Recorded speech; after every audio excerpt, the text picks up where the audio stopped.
I think the definition of greatness is to inspire the people next to you. It's not something that lives and dies with one person. It's how can you inspire a person to then in turn inspire another person that then inspires another person. And that's how you create something that I think lasts forever. And I think that's our challenge as people, is to figure out how our story can impact others and motivate them in a way to create their own greatness. Welcome to the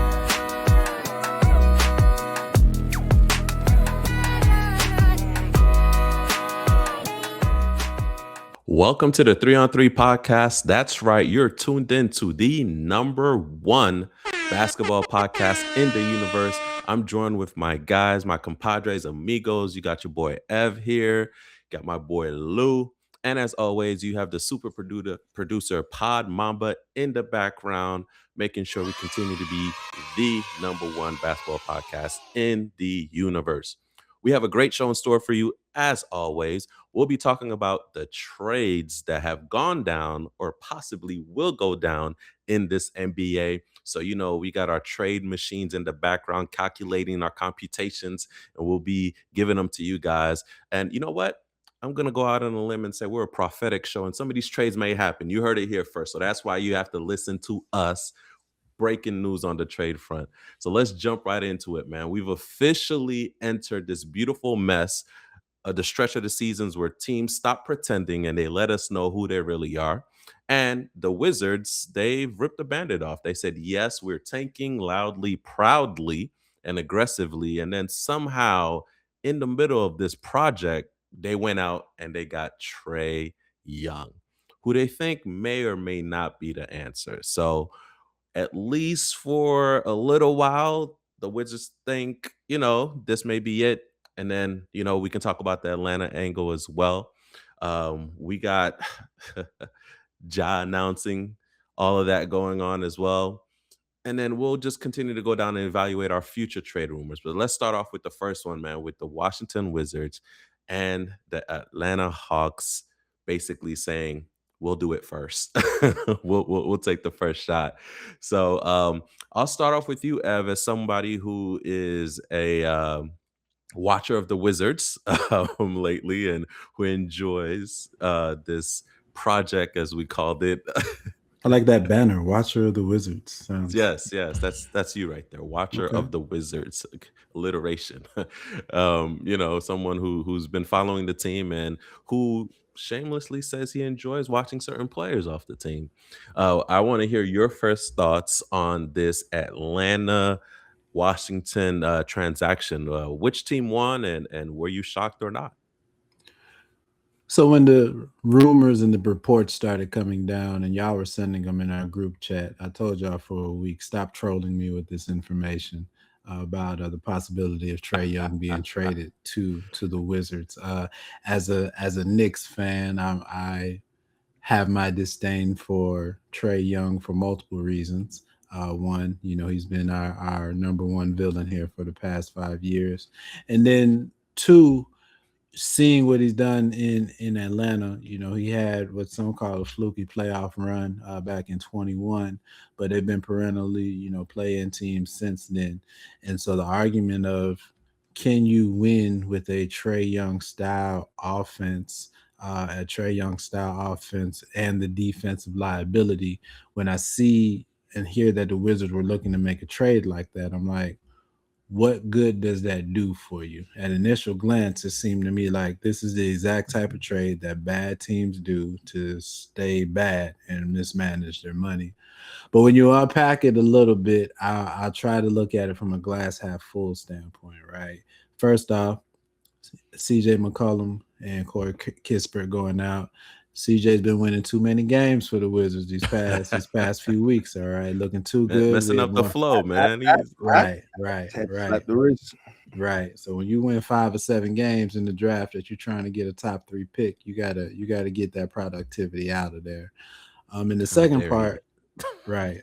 And then the second part is I think what the Wizards are looking at is when you're at the bottom, you can make a trade to get incrementally better without without making the trade that makes you monumentally better. And so this trade, what the Wizards are hoping for is it makes them incrementally better. Right, the reports have already come out that they're not planning to really play Trae in 25 or 26 now. So get back to our losing ways, and then their hope is that having a lead guard finally in 26 at least allows them to establish a firm identity offensively and a player that you could put on the banner, right? A marquee player, a well-known name. So I think that's their hope for 26, that their situation is just better than it is in 25, and hopefully have a marquee draft pick to go with it and then take it from there. Got you, Lou. So basically, the Hawks traded Trae Young, 20 and 9 player, essentially 20 points, 9 assists. Although he often leads the leagues in turnover, he's made 4 All-Star teams, and they got back C.J. McCollum and what was the other guy's name? Chris Corey Kispert. Corey Crisper, right? I don't Some want to would say mispronounce he's a his last 3-point name. sharpshooter. Yeah. Right. So some say they traded Trae Young for a pack of gum and a t-shirt. Since there were no draft picks in there. What are your thoughts? Do you think who won this trade basically? Is it the Wizards or is it the Hawks? You know what? I'm actually gonna go with I think it's a stalemate. I think that Okay. I think that even though similarly to what I was saying at face value, it may seem like okay, there's nothing really here. I think what you also is have an emergence of a couple young guys that Atlanta has that they can build around with bringing CJ McCollum in and then having somebody like, who was a Kevin Huter, DeAndre Hunter, who was their, their wing guy that can really shoot threes. You bring that in with Kispert. And then you have another formidable score. Yeah, you may be losing that, almost 30, plus, but you gain so much more on the defensive end because as this season has been going on, the Atlanta Hawks have been playing better defense with Young on the bench. We know the defensive liability he is.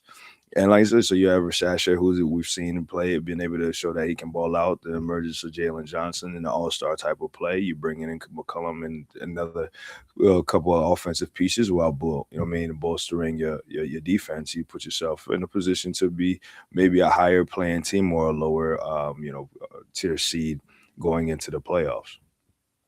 Okay. So I'm of the mindset, right, that and this is coming from an Atlanta perspective. If you're project wise described as being further along than the Washington Wizards are, right? Because if let's be honest, both of these are like project teams, right? They're always kind of trying to figure out. Even with Trae Young, we would consider it kind of like a project team. But I don't think people would be up in arms to say that Atlanta was, a little bit ahead in terms of progression towards playoffs and things like that, or contention when it comes to the Washington Wizards. And I do understand that they do have a squad that's, gelling together. They're playing together. Like Lou said, they're better defensively. They are forming an identity minus Trae Young. So you want to keep that progression and invest in that. But we also know the way the current NBA is tailored, you need that star power, right? You need that one player. So I understand them getting rid of Trae. I guess what I don't understand is why not maybe get a draft pick to kind of tap into further development, because it seems to me, which I understand fiscally, they have a lot of cap space now, right? So they can go after that. But if we're being honest, when's the last time Atlanta's been a premier destination to land a like star player without going in the draft? Well, I think with the bones that they have now, I think that's what makes it appealing. They have now. They say, okay, we have. Here's where I'm putting it out there. To whom? Can you give me the examples like out your head? Sorry to put you on the spot, but who would it be appealing to go there? Any ideas? Well, no, I'll give you a couple ideas. And one, I think the reason it's appealing is one, Jalen Johnson is an all-star now. Oh, okay, right? That's we'll put that in the bonus category, right? Jalen Johnson is right. Hey, listen, they know when they visit.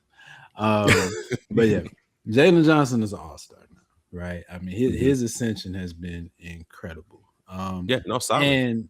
and getting rid of Trae being there was the elephant in the room, right? Trae being there hamstrung you into an offensive identity that I think folks don't want to play with. Folks don't want to play in, right? And it wasn't going to get you to that next step, that offensive identity. Yes, he's been hurt, but besides him being hurt, they were 2-8 in the season when he played, right? So Mhm. they've been better without him. Now you have a bona fide star. You still have pieces that you could move. They're still potentially in the AD's hurt now, but they still potentially are. If Giannis comes to fruition in the summer, um, and they still have the Pelicans draft pick, who the Pelicans are right now the third worst team in the league. So they could be in position to get a top 3 player in this Yep. draft. So I think getting rid of Trae opens up that flexibility for the Hawks to mold into what that next thing does. And they have a centerpiece in Jalen Johnson that they can mold that next chapter around. Yep. Do you think that this trade currently moves the needle for the Hawks in any way? We know what the Wizards are doing. It's even been put out there that Trade's not going to play much. They're sticking to the script. But on the Atlanta side, do you think this trade right now in this season moves the needle for them in any shape or way? Right now, they're currently ninth in the East, which is in playing status where they've been for the past couple of years. Does this move the needle for them in any way in the Eastern Conference? I think it opens up their offense more. I do. Yeah. I think it allows them to stay within their defensive identity more. So I think the trade actually makes them better from the standpoint that it gives them clarity on who they're going to be going forward, and they still have the flexibility to make another trade. Porzingis with a large contract isn't expiring, and he's had health Mhm. issues during the year. So I mean, they could still flip him, package him with something else to turn into a big name that comes available here in the next couple of weeks. And again, with that Pelicans pick, they kind of have the trump card that they can put into any major trade if a major player comes available So you're that would saying beat out anybody else. so essentially they're leveraging that Pelicans pick in case they need to go after that superstar. Yep. Essentially, they're Yeah. Plus the money okay. that they have plus the available. plus the cap space. Got you. So I mean, I don't know. It's sounding like Atlanta may have the edge, but I think it's curious. It's not curious. It's fascinating to see these teams in project modes and their next steps and how they pivot and how they move. Um, that that trade to the Wizards, though, I did not see that coming. That was not on my bingo card. I could not have predicted that. I thought he would have gone somewhere, or I thought he would have advocated to go somewhere where he would be in immediate contention. But at the end of the day, each player has their own motives and means that they're going after. Some say that, he's going after that bag. And, Washington allows him to be the focal point of the team like he wants to be and be that guy. So there's a lot to unpack there, guys. But let's go on to another trade rumor that we want to get to. Speaking of next move, we got John Morant rumors are bubbling up again. Every time his name, kind of hits the trade machine, the league pauses like, yo, is this real? Like, is this going to happen? The asking price, it sounds like you're trying to buy beachfront property. The talent is undeniable, but with beachfront property, there comes hurricanes, there comes damage. So with this whole John Morant and the Memphis Grizzlies basically saying that they're open to talks with any team who's interested in John Morant, do you guys think that this is something that is going to change the face of the league? Or will the Grizzlies sit on it and basically try to chokehold any team that comes a ringing for John Morant? Anyone can go first and answer on this one. I think that when the news comes out to the point that the team is listening to offers, that means that they're ready to do it now, especially when it's with your franchise player. Once you put out there and you allow it to go public, that because when you're listening to offers, that means you're already talking to teams, right? That's not you're inviting teams to come listen. That means you've already been actively engaged in that discussion. So, from my lens, I think this is almost a surety that it's going to happen by the trade deadline. I'd be surprised if it made it to the trade deadline. So you And think it's remember, happening sooner than later? absolutely, absolutely, because that's your marquee. That's your number one guy. So when you put out there that you're listening to offers for your number one guy, you're not going to carry that disgruntledness and that uncertainty far down the line. That means you're ready to close the chapter and change the page. And when you look at it, I think the Grizzlies are looking at it like his best days are behind him, Behind him. Wow. and you're hoping that another team is looking at it as once he gets out of that situation, we'll get him back to what he was and maybe even better because he is in prime age right now. So that's what you're just going through to figure out, okay, what's the right mix of compensation that lands on both sides projections of what Ja Morant is. Lou, what do you think the asking price for John Morant will be? Oh man, it's good. You're gonna What have do you think to. his value is? Oh man, it's gonna have to be at least another premier talent. Probably another secondary or two, like tertiary level talents and a draft pick. Okay. Because you still have somebody that you can very well build a career around for, or for the next 10 years. It's like okay, fine. Jason Kidd isn't working well on the Suns right now. We'll move him to New Jersey. Look at his career in New Jersey. You know what I'm saying? So I don't think that there is going to be necessarily a drop off in Ja's production. It's only going to go up from here. Right? Okay. If we take the suspensions aside, that be marked, his lack of availability, including injuries. But basically, this is both parties are. If this is true, both parties are just looking for a fresh start, and this is the time to do it because you're not gonna. Ja's value is not going to get any higher, and then you risk it going lower with something potentially like injury. But yeah, this is if this is going to be a time to do it because around the league there's this appetite. You see that there's some lots of changes of the guard that are happening all around. So a lot of these teams that are about to do a lot of shakeups, this is a perfect time to try to get in the mix of that. Got you. Ev, who do you think should be blowing up the Grizzlies line right now for John Morant? So two teams come to mind for me. One, the Milwaukee Bucks. I'll go through them first. When you have Giannis, who's shutting down trade talks, and I'm not going anywhere. I'm going to be here in Milwaukee this season. Milwaukee is still in okay. We got to do something mode to get something around him. They have control of their at least a pick or two that they can put into a trade. They're gonna have to sell Memphis on some more distressed assets versus prime assets, but I think that's going to be a matter of what's the market look like from the rest of the field. But I'll be honest, my favorite one, and I'm gonna tell you why after I tell you the trade. It actually might be Toronto.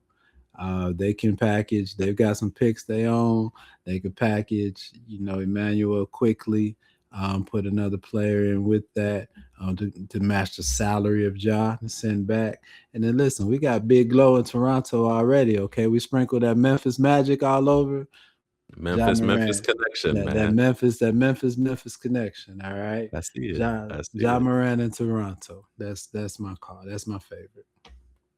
Got you. I think that's more plausible than the Bucks just because Toronto has better assets to offer. Um, like you said, the Ducks, the Bucks have depreciating assets with older players that are on the back half of their prime. So, yeah, I like the Toronto edge. And you know what it makes me think about? It makes me think about, and I know we're gonna skip over to Kawhi in Toronto era, even though he got them a chip and he'll always be remembered there. But they haven't had, like, in my opinion, even Chris Bosh, but like I remember when Toronto was Vince Carter land and they had that perennial all-star, that man that carried the banner proudly. He was synonymous with the Raptors. He was the face. He was that guy and respected. Like I feel like Ja being there would be a resurgence of that for Toronto, right? It'd be like, okay, we're on national TV all the time now. Like it would be that type of buzz. It'd be that electric. So I would root for that. It bring Toronto. Not that they're irrelevant, but they're kind of like, are you really watching them? It bring that magic back to them, and Ja just has that effect. So I kind of like that. I think that would be dope. And I'm gonna throw a wrench before we go on to the second segment. But is Ja worth more than Trey Young right now? Absolutely. Like, is that high? A 20 and Absolutely. 9 player? Like, I also I look don't at, know. I'm yeah, just how much more can I get out of Ja than I can get out of Trey? And you know what I mean? Like who has reached their ceiling and who's still gonna ascend? I'm definitely saying it's worth more to get Ja. It's gonna be worth more to get Ja. okay. That's interesting. That's interesting. I would say the gap is closer than we think. I would say the gap is closer than we think, but it's definitely interesting. All right, guys, let's move on. Let's move on. All right. So now we're going to move on to more of the assessing assets that are quote unquote open to be traded this season. So basically, players that it's kind of like an open secret, like an open relationship kind of situation where it's like, hey, I'm with you, but really trying to be with somebody else kind of situation here that some teams have going on here. So let's start with AD.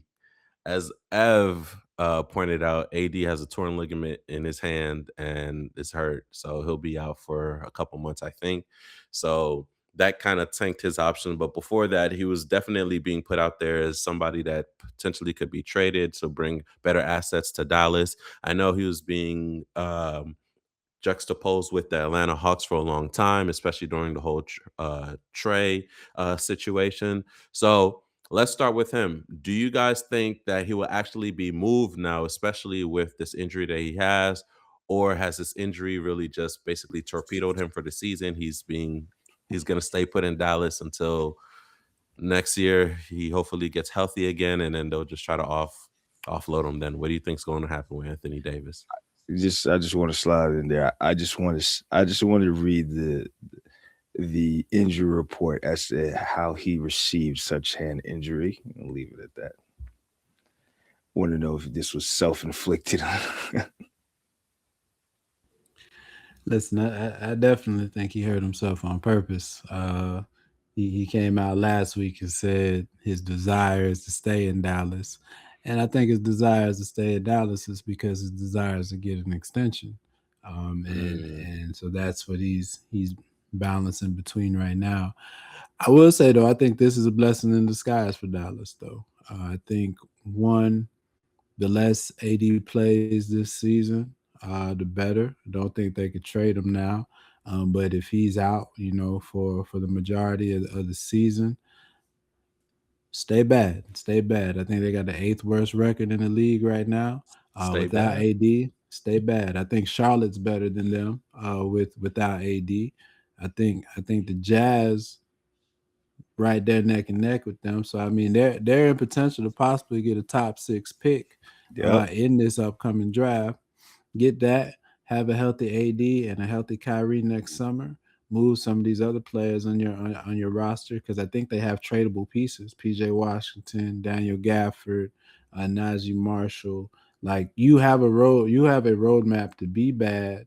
Let Cooper get his reps in. Come back next year with a roster that's better than how you ended this season. So that honestly, that would be the route I would take if I were Dallas. Really? So do you think that those players that you just mentioned are going to buy into that? Those who have quote unquote legacy tied to it, i.e., a Kyrie coming back. Do you think he's going to be down with the tanking?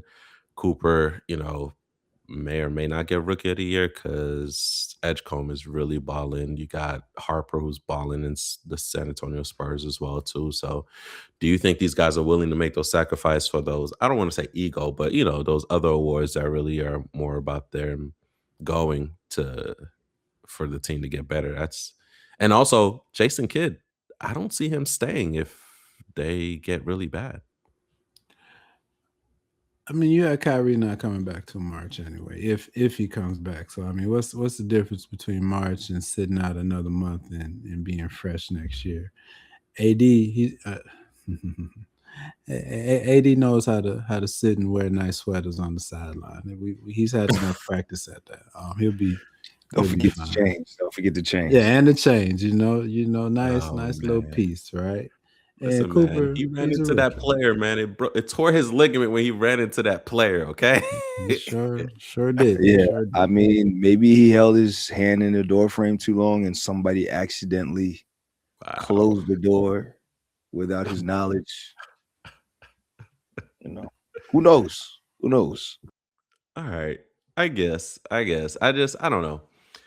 I felt like they had a couple games, they strung a couple games in a row where you could kind of see the vision, right?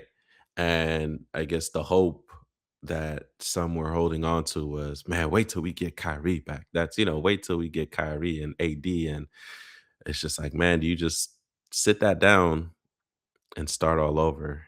I don't know. That's tough. That's a lot of gambling. I guess is my take on it. That's a lot of gambling. But I guess I see where you're coming from, Ev. Do you gamble and then what at best be a 9, 10 seed?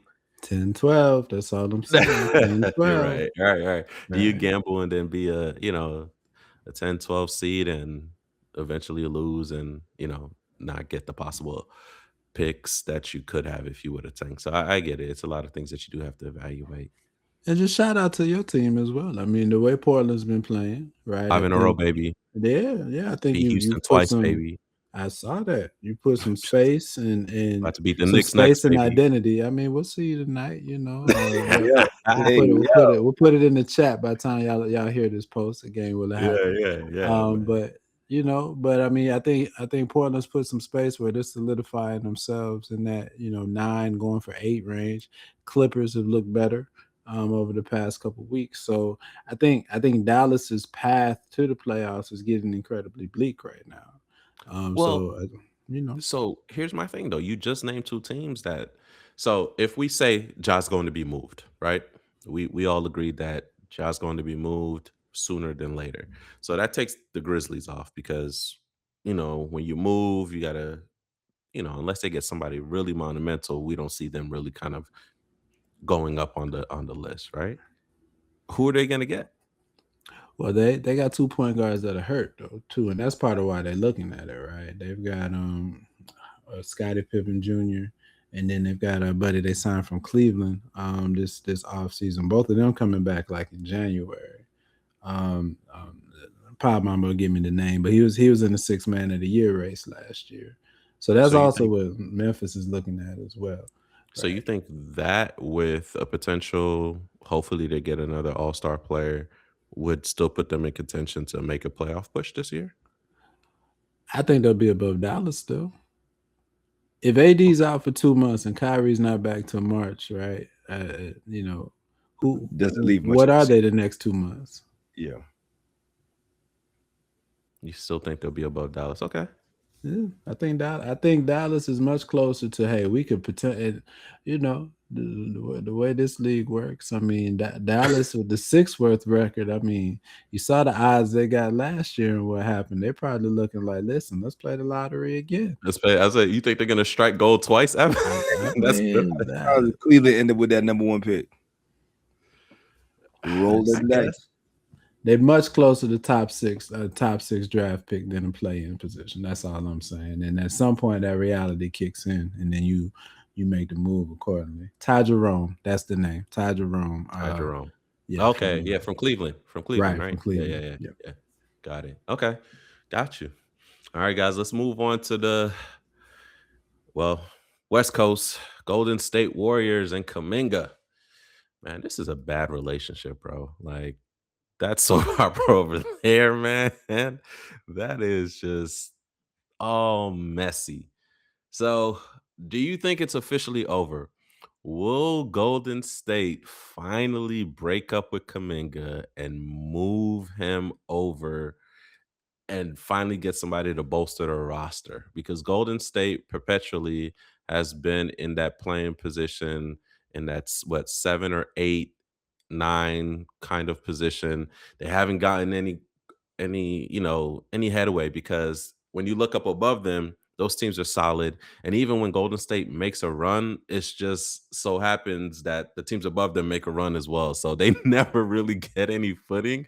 So do you think they're actually just gonna say, you know what, let's just trade in Kaminga to get somebody else? I'll start off with you, Lou. Is it officially over with Jonathan Kaminga and the See Golden that, State? and that's the interesting thing about it is like even if the relationship is broken, I don't see a market for Kaminga really. I don't see what teams would really look at Kaminga and be like, that's the guy we need.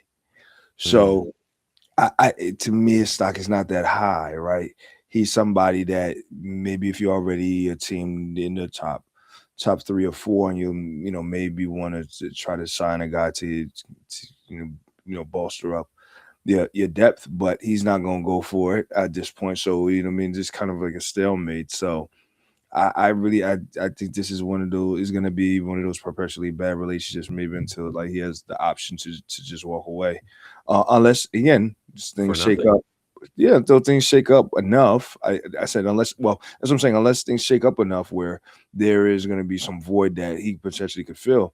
And he ends up in some three-way type of trade, which I could also see, right? Where Golden State may look to move pieces and look for picks, and try to like honestly rebuild from there.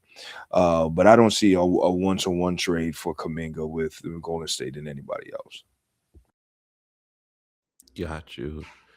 Go ahead, Ev. What's the market looking like for Kaminga right now? And I know they're placing a conundrum that Golden State is in, right? In order to up the value of Kaminga, you got to let him play. But his style of play does not go well with the type of offense that you're running. So it would essentially tank your team as well. So they're kind of caught in some weird paradox. So is there really a market out there for Golden State, or where do you think Golden State's move should be? So I think one, if you're Golden State, the problem that you have is you want to let them go, but where you're at right now in the standings, you want something of value back from them. Not even Hmm. necessarily a marquee player, just somebody that fills a role, right, that you're deficient in right now. Like if they could get a center for him, even if it was just a rotational big, I think that Yeah. would be, good for them. I think the market for Kaminga lies among your bad teams, right? Your bad teams that are willing to take a flyer on a player that, hey, does he possess NBA caliber scoring ability, right? That again can give us that just incremental step up. I look at not the Wizards, but the Wizards as an example love this. They made a trade over the offseason for Cam Whitmore, right, from the Rockets. They gave up just like a second round pick for him. Reason they did it was, hey, if he turns into something more than the Rockets got out of him, okay, we turn that flyer into something positive. Uh, in reality, he hasn't done much for us, right? So they didn't give up much though to get him. Where Kaminga struggles is though with that restricted extension that he signed, he's making 24 million a year now. So that's a different Hmm. type of, that's a different type of risk that you're taking on when you got a multi-year $24 million contract for a potential, right? So that's what puts Golden State in a rough situation. Yeah, man. And I don't know who's gonna bite. I don't know who's gonna bite. That's really what's tough about it. You think about teams that may have some things that they need, like Brooklyn. Don't know if Brooklyn's gonna bite on that, right? Like, Yeah, what's but Kaminga worth to them? do you bite on that? Because right now, Michael Porter Jr.'s stock is higher than Kaminga's. So if I'm Brooklyn, I'm looking at you. I'm like, I already have a piece I'm trying to move. Why would I take Kaminga? You know what I mean? You know what I mean? Unless I'm gonna get some significant value out of it. I think that Golden State can end up in a three-way team type of deal where they can move him as a piece and get something else on the back end without a heavy lift. But I don't see unless Golden State's willing to just say, "Hey, we're ready to go in full rebuild mode." It's going to be tough for them. Well, I'd Definitely. And why argue would go ahead, Ev? My bad. I was just gonna say I would argue that Cam Whitmore being the glass half empty version of that gamble, Michael Porter Jr. is the glass half full empty version of that example, right? You Right. take a chance on a guy that's shown potential. Now, get don't get me wrong, MPJ has shown a lot more potential than Kaminga had, right? But I Hmm. mean, a player that can put up 28, 29 points in the playoff game and a pivotal playoff game, right? I mean, there's something there, right? So that's MPJ is the plus side example of take a chance on a guy, put him in a different environment, and offensively he flourishes. 100%. So yeah. But the other side just remains to be seen, right? Will Golden State have enough to offer to get somebody back? So while we're on the MPJ, Brooklyn has been entertaining talks. Do you think they actually move him before it's all said and done, or do they kind of hold tight and see what's next? And I'm gonna be honest. I'm sorry. What the hell is Brooklyn doing? Like they're a team. Seriously, I do not understand it. They're a team that utterly confuses me. And as somebody who's from Jersey, right, who would rock for the New Jersey Nets, as somebody who, when he immigrated, lived in Brooklyn first. You get what I'm saying? Utterly confuses me. What are they doing? What is your vision? Where are you headed as an organization? Yo, I don't understand. Like I see, really they confuse me the most out of any team in the NBA. And that's a team that has the Pelicans right now, which don't know up from down, left from right. Okay. And Brooklyn that's still I don't get it. I don't get it. Can somebody yo, please explain to me what the hell they're this is doing? exactly this is when you ask the question. I'm like, we know what the Nets are gonna do. Whatever the wrong decision is, they're gonna do it. I Which is just probably like they will probably try to move MPJ instead of looking to build around him, which might have been one of your brightest spots to date. You know what I and mean? move them for what though? What's the vision? For what? What do you that's what I want to see. If they move him, what are you getting that lets fans and everybody know that, oh, this is what the Brooklyn Nets are doing? Let us know when they've been doing it for the past 10 years, and I'll give you an answer. And I'm saying this like this is a league where we have teams like Sacramento. But at least Sacramento, you saw what they were trying to do, right? Mhm. When Mike Brown was there and you had Fox and you saw what they were trying to assemble and they've gotten, to playoffs and they were competitive. Like you kind of saw what they were doing. But like Brooklyn, when's the last time really? Like, come on, fam. Like, Well, I think that's the problem with the Nets is well, and they have a good coach. And I think with MPJ, they're playing themselves out of prime draft positioning right now. So that's why you're hearing these stories. That and because MPJ, profiled injury history. So you have him looking like a borderline all star right now. They're like, hey, can we sell high on him? Maybe get some picks back so they can take another shot at the draft.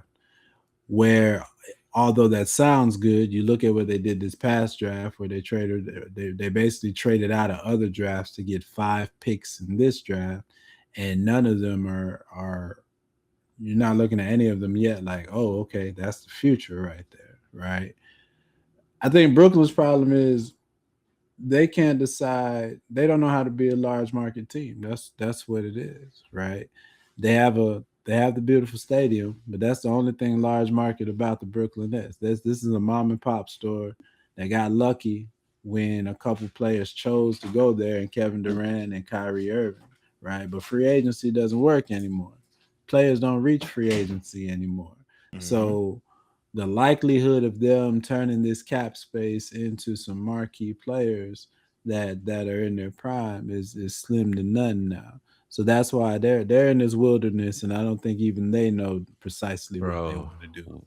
wilderness is so apropos because they are turning around and they need a compass, a guide, fires from Look, heaven guiding them. They need something, man, because fire from heaven guiding them. Hey, listen, yo, man, listen, they're the Israelites that lost, man, 40 you years. now follow the big ball of fire. Listen, I just don't get it, man. I don't get it. For years they were like the Clippers and in the sense of banking on older players, right?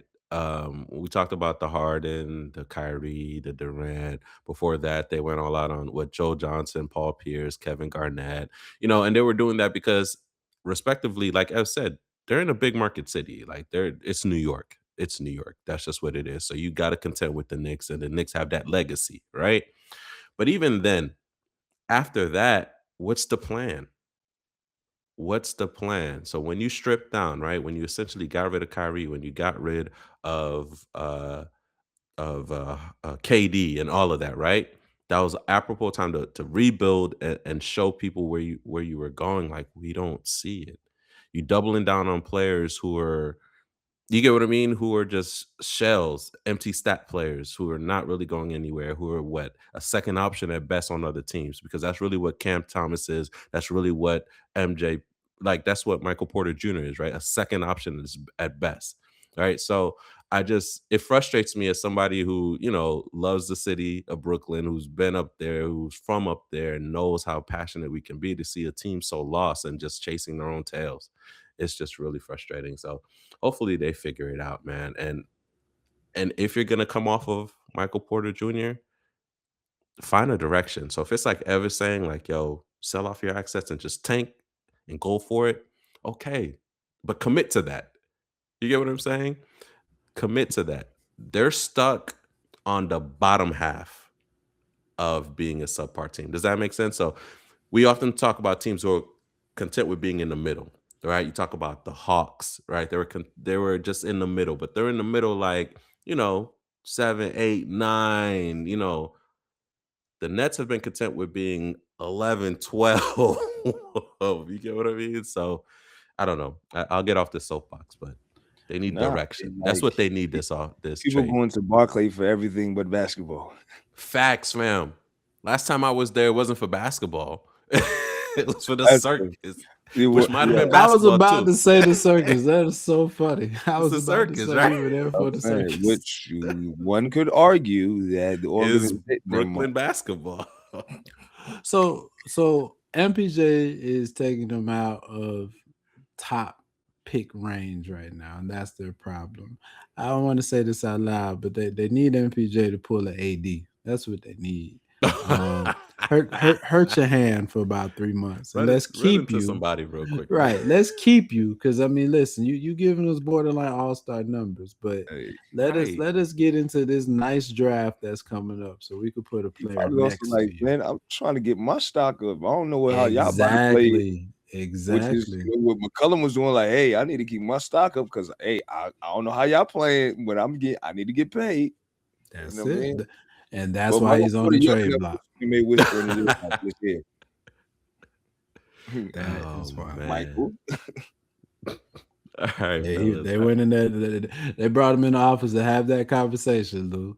And Right. you see MPJ honest. You've seen his podcast. He Yeah. said what's on his mind. He said what was on his mind. And 48 hours later, the report came out. We need to trade this guy. We need to trade this We guy. need to trade this guy. You're not making an all-star in this team. So Hey, yo. that's somewhere else. Yo, the funny is this, they probably smiled exactly as they were drafting that letter up. Oh yeah, we got to get this guy out of here. So Michael, we need you to relax. Read between the lines here. Read between the lines. Follow the script, sir. All right, guys, let's move on to our final segment. Trades we want to see. So this is where we sit down and we draft up our fantasies and dreams and trades that we want to see happen across the league. And who knows? We might be some prophets here, man. And we might see these happen. So I'll start off with you, Ev. Give us a trade that you think should happen or you'd like to see. I'm gonna start with two players that have become polarizing in their existing situations. First, the one being LaMelo Ball. The Hornets. We walked through them last week. I mean, Hold on one second. Go for it. Quick question. I'm sorry. This You're is not good. what we normally do. They put up 150. Let me tell you something about that game. 150, my guy. I'm glad you brought this up. 150. You know what's really interesting? I was like, I wonder if LaMelo listened to this pod. 150, son. I was utterly, I was utterly confused. I Let me was tell you. fuzzled. How bad? Let me tell you how bad the game was. I was gonna bring this up later. I was watching the game, right? NBA League Pass, Hornets, Jazz. I guess I had the Jazz feed on. The game was so bad. You know how in the fourth quarter, every home team, regardless of the score, shows a play of the game and they show something good that their home team has done? Yeah, You yeah. know what the Utah Jazz's play of the game was in the fourth quarter? What was it? A fight from the hockey team earlier in the day. Yo, They said that was the most fight that had been put up in the city Hey, yo. that day, that is horrible. Oh bro. my gosh. They went to a whole nother sport They for went to a whole inspiration. nother sport to find the play Hey, of the yo. game, Come on now. Come on. Yo, It's get them You're out of horrible, here. professional. You're bro. professional. Bro, Nah. These are NBA I was players. 150, my guy. 150, That's bro. a record, if I'm not mistaken, right? I think That's a record for 152 was Charlotte. just set. Oh, for Charlotte, no, it tied Charlotte's record. Yeah, okay. I was like, I know There was a it's a game record a for couple weeks them. ago that set the regular season record of 152. 150 was Okay. the previous record before that. But to your question, Yeah, my bad. I'm sorry to LaMelo. sidetrack us, but we had No, to you're discuss good. that, You're good man. because I That's a wanted to solid tell that AAU story. team. Listen, well, you got when Hooping. Knipple, Hooping. Miller, I love that Bridges, name. and LaMelo are on the court, they look good. And again, all of them averaging 20 a game. The problem Right. is LaMelo. I think they've gotten the best that they're going to get out of him. I put him with another team. I'm looking at the Minnesota Timberwolves, who Mm-hmm. need a point guard to ease some of this pressure off of Ant. Rob Dillingham hasn't worked thus far. Mike Conley up in age, so I propose everyone's favorite whipping boy, Rudy Gobert, and LaMelo Ball in a polarizing player for polarizing player swap. Let let the Hornets get the theoretical interior defense that Rudy That they need. Gobert brings and allow the rest of their offense to flourish the way it's been and give Ant a release valve and LaMelo Ball so he doesn't have to both initiate and create and convert in the offense as much. That's my proposed first trade. I Bring some think both excitement. sides would, Yeah. bring some excitement to both sides. Man, I like that. Yeah. I like it. I would love to see some background. So, um NBA players share stories of what happens. And one thing that I heard on a podcast was that when Julius Randle was traded to Minnesota, Ant came and played in a practice and he went hard, just going at Randle. And basically that was to set the tone like this is my team. I would love to see the practice when LaMelo gets on the court and Ant comes in and goes at LaMelo and lets him know, like, yo, this is my squad. Because their playing styles are similar in that they hold the ball, they bounce the air out of the ball and they initiate the offense. So I would love to see that kind of behind the scenes, interaction between those two. But I kind of see it though. Ant does need some help, man. He can't be the initiator, creator, and albeit for the offense. So definitely. I like that. I like that. Solid, Ev. Lou, what you got, man? What trade you trying to see out here, brother? Walk with me. Walk with me. Yeah. We're walking, So, man. We walking with you, brother. We walking with you, man. I threw it out in jest when we first talked about it, but I thought about it a little bit. I said, Memphis is looking to get some new blood into what's going on, shake it up a little bit, and the Bulls really haven't done anything like for real, for real. Are we going after a marquee guy or not? So You I guys said, got a you know big what? win though the other night though, but go ahead. But again, we'll get one of these every 6-7 main games. We need some consistency. Are we gonna try to go for it or not? Hey, come on. It was so I said, you know what? Let's go for Ja. Let's go for Ja. Like, Bulls, go ahead, go for Ja. Get you another electrifying player. As you know what I mean, bring you reminiscent of our D Rose days. But we do, I mean, there are some slight restrictions to this. I think we'll have to wait to make this happen, we'd have to wait till next week to be able to include this guy in the trade. But I say give Josh Giddey and Vooch for Ja, Edie, and 2026 round 2. Okay. All right, so you know what? We give you another young talent and get which You're not his coming stock off is Kobe? high. His stock is high. His stock is high right now. Okay, he's gonna be the playmaker for you guys. He's gonna score. He's gonna give you the points that you need. You We're say gonna give him Giddey? Vooch. Yeah, Right. So who are we talking about here? You say Giddey? Look, I was walking with you, my guy. And then we're gonna have Vooch. Okay, give him Vooch. Another guy that's gonna go in there, give them some points that they're gonna be missing. He's not giving you no points, and you're not using him as your primary big man. Let us get him. They got You know what I mean?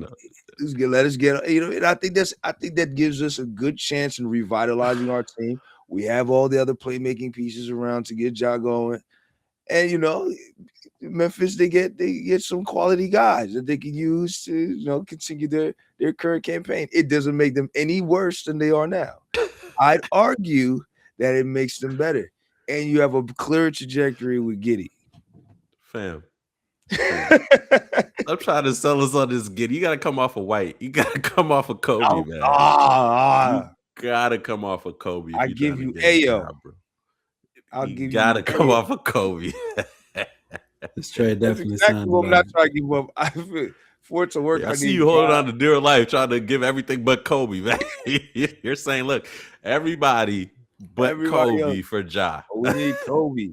We need Kobe for it to work with Ja. We need Kobe for it to work with Ja. Oh, this trade and its rationale definitely sounded like Bulls drive time radio here. City of Chicago, like, yeah, that makes sense. That's a good deal. I'm just saying, man, it works for both teams. And he threw in the second round pick as a kicker. As a little sprinkle on top. And y'all give us a little pick for a sweetener. Oh, man. I like it. I'm just saying. I like your vision and passion, Lou. I like that. I would, while I would quibble around the Edie portion of it, there's a couple parts I'd quibble around. I do like the framework of a deal that puts Ja in Chicago kind of along the same lines that I liked it from a Toronto standpoint.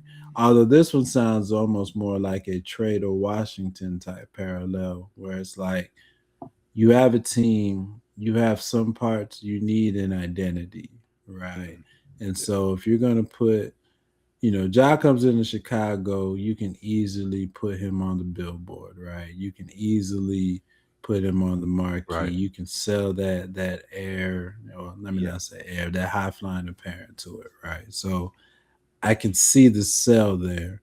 Y'all are going to be in talks with Memphis for a couple of weeks, working out the details of who's going back. Though they might send they might reply all to the email that you sent them with the first name. So. Definitely gonna reply all. No, I mean, jokes aside, I know in the realism of the trade, it would have to be something where we would have to sacrifice a Kobe. Well, I do think that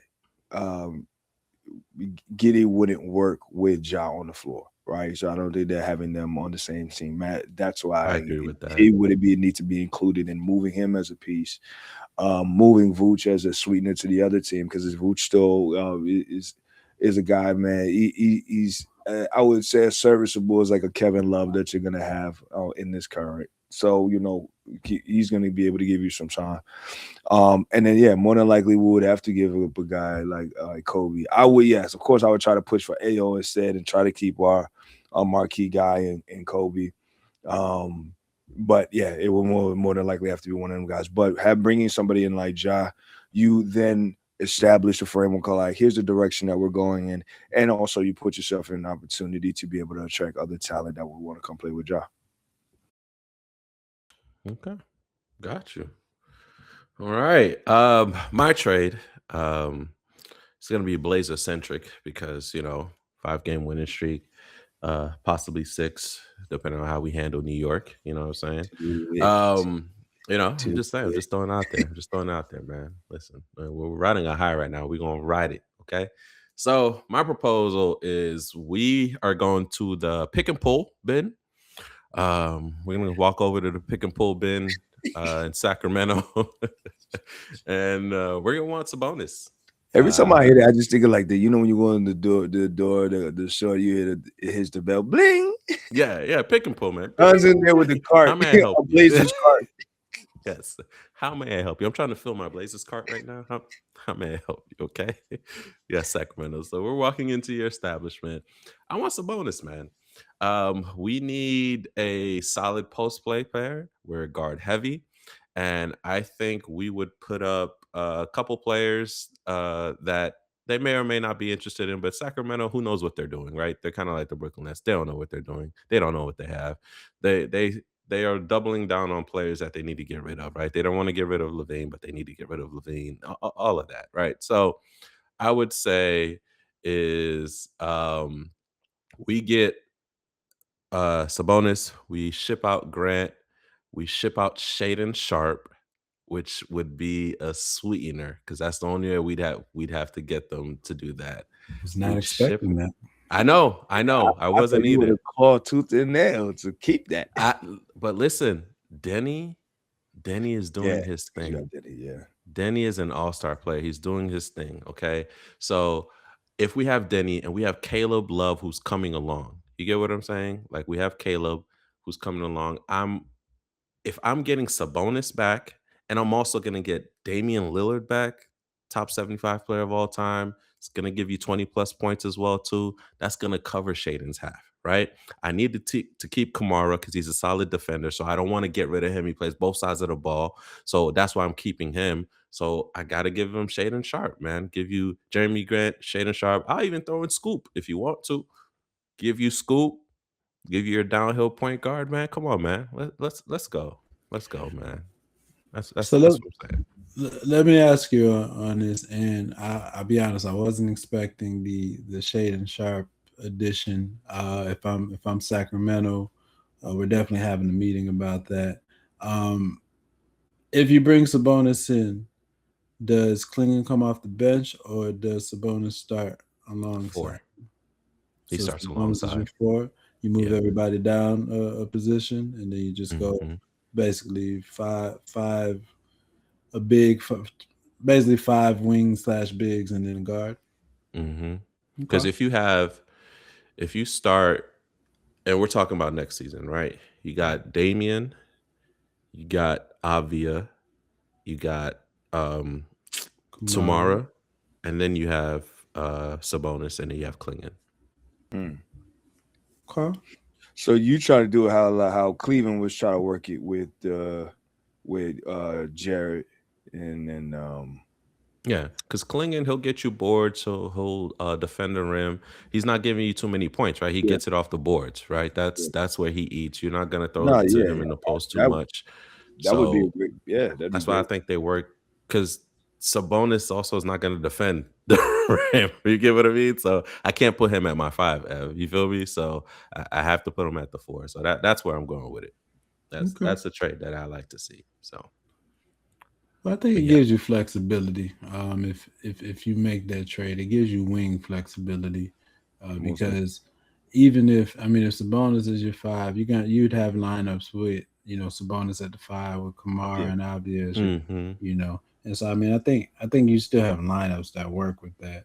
I think ultimately your point is you need that creative fulcrum that you're looking for from Sabonis, that can move the ball more. So.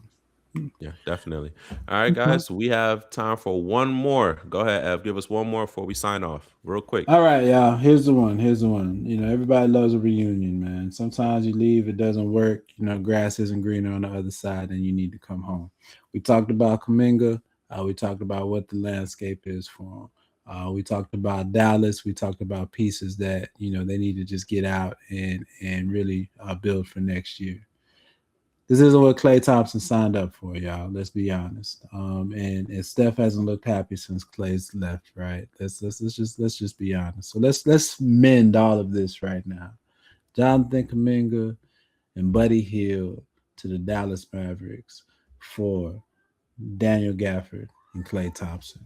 Get Golden State a center. Get Golden State that shooting guard back that they miss. Give Dallas a flyer on the versatility of Jonathan Kuminga. Let's bring Klay Thompson home, y'all. I like it. That's a good trade to sign off. It gives Golden State what they need. Not sure if Dallas will sign in for it, but I definitely like it on the Golden State side.